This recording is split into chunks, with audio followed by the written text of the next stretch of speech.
In my quest to make a video for every boss in old school RuneScape, we've arrived at the alchemical Hydra, and I'm not gonna lie, by the end of this challenge, I was definitely thinking bad thoughts. I just never realized how poor RNG could be until I started paying attention to it. But, as you can see, I did get the challenge, so I'm pretty happy with that. And while I thought there was a big skill gap between Elite and Masters, man, there's a huge gap between Masters and Grandmasters. I mean, I was already on the fence if I could do all the Masters, and I really don't think I'll be able to get all the Grandmasters, but I got these two, so that's pretty lit. So the biggest thing I noticed is, yes, this challenge is very, very RNG dependent, but it's also pretty skill dependent. You need to be able to kill the boss in a new and more complicated method than before, and do it consistently enough so when you get the RNG, you can get the kill. So this challenge felt very much like a get good moment for me. Now, as for the kill, I want to preface, I didn't actually come up with this method. I used the information provided on the OSRS gear Discord, so I'll link that down in the description and link to their video example as well. For the speedrunner task, you'll need a twisted bow,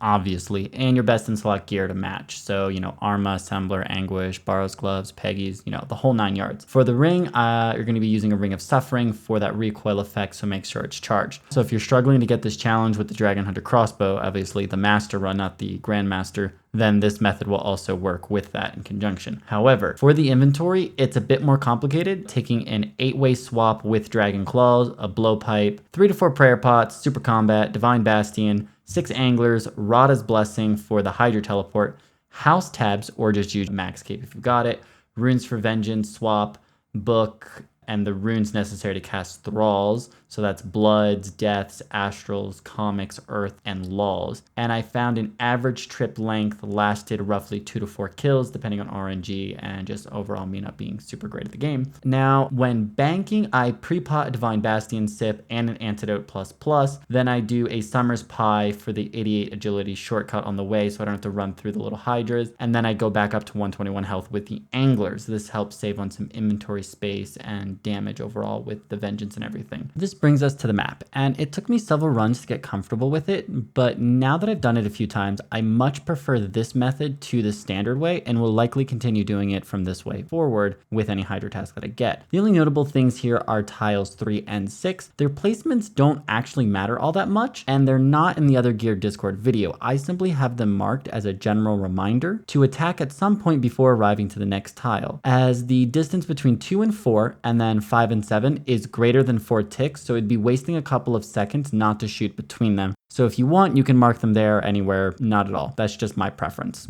So sadly, while yes, I did do this task, the recording wasn't turned on, so I don't actually have footage of it. So instead I'll be using footage from a few kills that were in the 1 minute 25 to 1 minute 27 second kill range, and just kind of explaining how it worked and what I learned in the process. But one of the biggest challenges with this fight has to do with getting the timing down really well of all of your different attacks and mechanics.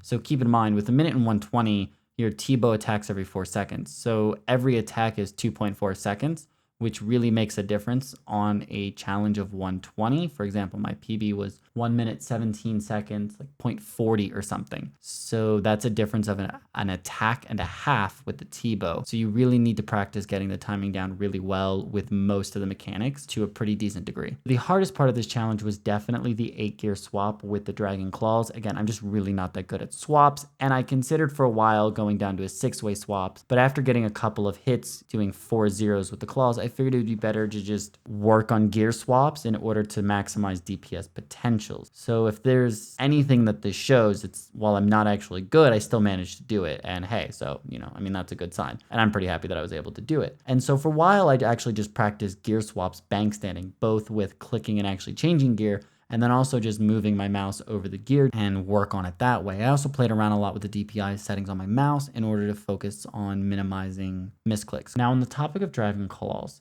and timing, if your kill isn't going well, you want to avoid specking, because then you have to go and bank and restore everything, and that just takes more time. So I pulled out a timer on my computer, and if I didn't reach phase 3 between 40 and 45 seconds, I skipped the spec. After a lot of attempts, it seemed like reaching red phase by about 45 seconds is cutting it very close to being possible to doing a sub 120. And by 50 seconds, even with a good claw spec, it seemed highly unlikely that I would get it, even if the T-bow was performing well there too. So provided red phase triggers at the correct time, being roughly 40 seconds, I would then fire 1 to 2 T-bow shots. And if those were low hits, I'd skip the claw spec and finish the kill. Because the idea here is to skip the flame wall paralysis, meaning that starting a D-claw spec at about 400 HP is really good, which the guy also does in his video, which is where I got the idea from in the first place. And yeah, so circling back to the beginning of the kill, I ended up not using overhead prayers at all until Vengeance activated to make sure I could get at least 3 hits in. So you use the pre-Vengeance in phase 1, and then towards the end of phase 1 or the beginning of phase 2, you do the second one, and you should be able to get a third Vengeance in at the end of phase 2 or somewhere in phase 3 before phase 4 triggers. And that brings us to the blowpipe. So according to the gear Discord, you're supposed to do 5 T-bow attacks, then 1 BP, then repeat. So T-bow BP, T-bow BP. And the idea is that you're trying to line up vent activation with your attacks. So when you knock out phase 1, phase 2 will be hit with your T-bow on a full damage instead of reduced.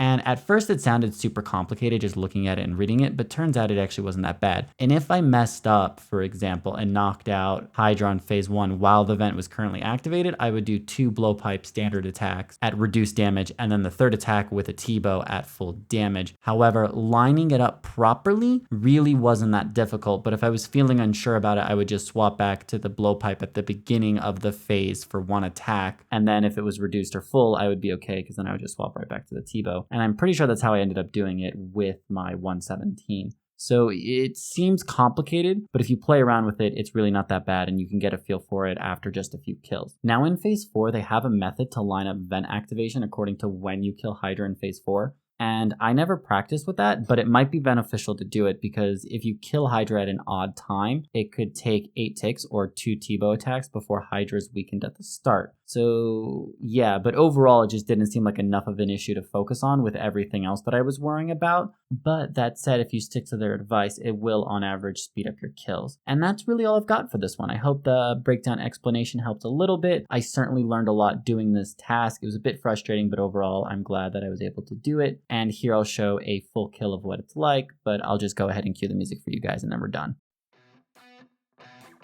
What you think about when you're born into a fire? Let them burn it out. Sell them to the richest buyer. They wanna let the world decay.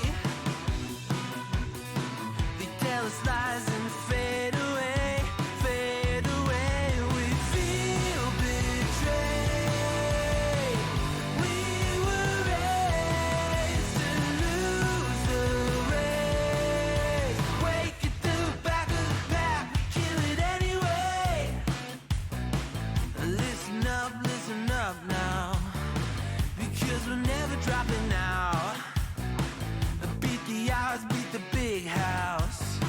Our brains are bigger than the doubt. We've been thinking for ourselves, never let the truth fade away.